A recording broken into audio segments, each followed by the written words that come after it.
warahmatullahi wabarakatuh. Halo teman-teman semua, apa kabar hari ini? Semoga harimu selalu menyenangkan.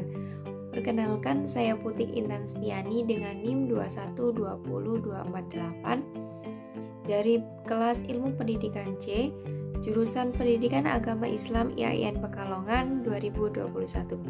Di sini saya akan sedikit menjelaskan mengenai alat-alat pendidikan. Kira-kira teman-teman ada yang tahu nggak apa itu alat-alat pendidikan? Bagaimana bentuk alat-alat pendidikan dan apa sih fungsi alat-alat pendidikan itu tersendiri? Nah, untuk penjelasan lebih lanjut, silakan simak video kali ini ya. Nah, sebelum kita mengenal apa itu alat-alat pendidikan, ada salah satu tokoh mengatakan, yaitu Salullah, bahwa pendidikan itu merupakan suatu keharusan bagi manusia, karena pada hakikatnya manusia ini lahir dalam keadaan tidak berdaya dan tidak langsung dapat berdiri sendiri, serta tidak dapat memelihara dirinya sendiri. Manusia ini pada saat lahir ini pasti memerlukan bantuan orang lain, yaitu orang tuanya. Karena itu, pendidikan merupakan bimbingan orang dewasa mutlak yang diperlukan oleh manusia. Jadi, pendidikan ini sangat penting bagi kehidupan setiap manusia, bahwa kita dilahirkan ini tidak langsung mengerti dan tidak langsung bisa tentang sesuatu yang ada di kehidupan kita. Nah, untuk itu, kita perlunya suatu pendidikan, di mana pendidikan ini berfungsi sebagai proses atau memperbaiki atau menjadikan semua manusia ini jadi yang tidak bisa menjadi bisa, jadi yang tidak baik menjadi baik, dan yang tidak tahu menjadi tahu. Ada hal yang terpenting dalam pendidikan. Yang pertama yaitu pendidik, yang kedua yaitu peserta didik, dan yang ketiga yaitu peran orang tua, di mana tiga-tiganya ini berperan sangat penting. Seorang pendidik ini sosok individu yang bertanggung jawab penuh atas peserta didiknya dalam lingkungan sekolah. Yang kedua yaitu peserta didik. Peserta didik ini mempunyai peran yang sangat penting dalam kehidupan sehari-hari, kehidupan peserta didik di dalam lingkungan sekolah itu sendiri. Yang ketiga yaitu peran orang tua. Peran orang tua ini membangun atau memotivasi seorang peserta didik atau memberikan dorongan kepada seorang pendidik bahwa pendidikan itu penting dalam kehidupannya. Apa itu alat-alat pendidikan? Pendidikan merupakan aspek terpenting dalam hidup kita. Pendidikan ini merupakan suatu proses untuk mendewasakan individu. Melalui pendidikan, manusia itu dapat bertumbuh dan berkembang dari mulai manusia tidak tahu menjadi tahu, dari yang mulai tidak bisa menjadi bisa, dan mulai dari yang tidak baik menjadi baik. Untuk itu, pendidikan itu menjadi sebuah keharusan bagi setiap manusia. Nah, alat-alat pendidikan itu apa sih? Alat-alat pendidikan merupakan seperangkat peralatan atau media yang berfungsi sebagai alat bantu untuk memperlancar pelaksanaan suatu pendidikan agar lebih efektif dan efisien dalam mencapai tujuan pembelajaran itu tersendiri.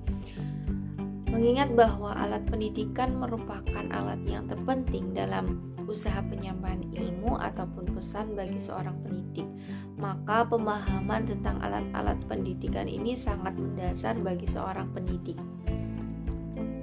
Dalam hal ini, pendidik memerlukan sejumlah alat yang tentunya relevan yang dapat membantu untuk mempermudah tujuan.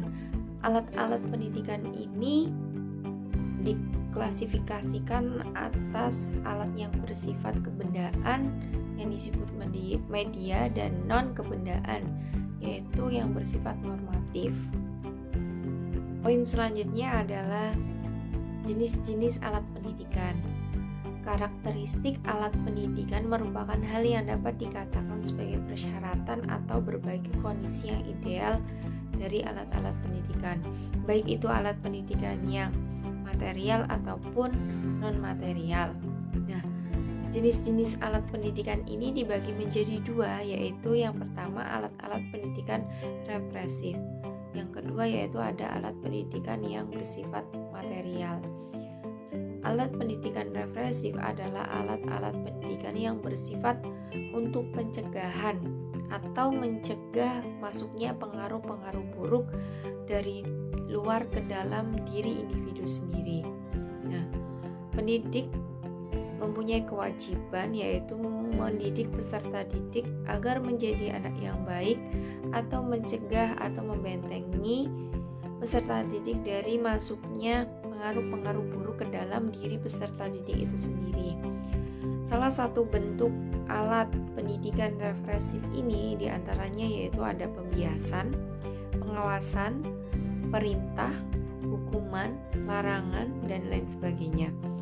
Maka dengan adanya alat pendidikan represif ini dapat mengubah serta memperbaiki sifat-sifat negatif yang ada dalam diri peserta didik menjadi sifat yang positif.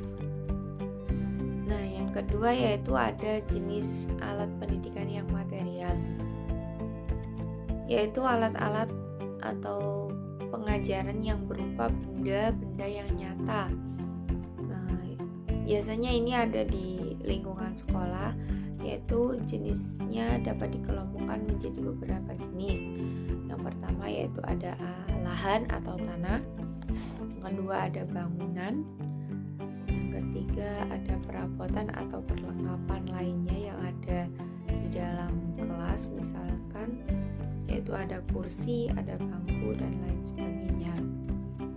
Nah, selanjutnya ini ada penggunaan alat-alat pendidikan. Muharram mengungkapkan bahwa penggunaan alat-alat pendidikan ini dipengaruhi oleh kecakapan pendidik yang harus menyesuaikan dengan tujuan yang akan dicapai. Dan sebagai seorang pendidik ini sebaiknya harus menghindari tindakan yang memaksa. Dalam penggunaan alat pendidikan ini juga dipengaruhi oleh pribadi yang memakainya.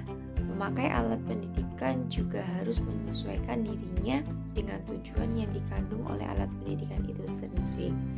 Nah, penggunaan alat-alat pendidikan ini mempunyai hubungan erat dengan sifat kepribadian pemakainya yang merupakan sifat khas dari alat pendidikan. Nah, selain itu juga perlu diperhatikan adanya reaksi anak dalam penggunaan alat pendidikan itu. Jangan sampai reaksi anak pendidikan hanya sekedar reaksi rangsangan belaka, tetapi dengan penggunaan alat pendidikan itu diharapkan peserta didik ini akan mengalami perubahan yang sesuai dengan tujuan yang diharapkan, yang bersifat mekanistis tetapi benar-benar merupakan pencerminan dan pribadi peserta didik. Selanjutnya ini ada fungsi alat-alat pendidikan. Yang pertama yaitu membantu dan memudahkan pendidik dalam mencapai tujuan pendidikan secara efektif dan efisien. Dengan alat-alat pendidikan ini, para pendidik ini dapat mempermudahkan dalam proses belajar mengajarnya. Yang kedua, dapat mempermudah para siswa dalam menangkap materi. Dengan adanya alat-alat pendidikan ini, bahwa peserta didik juga dapat mengembangkan dirinya atau bisa menyaring apa yang disampaikan oleh seorang pendidik.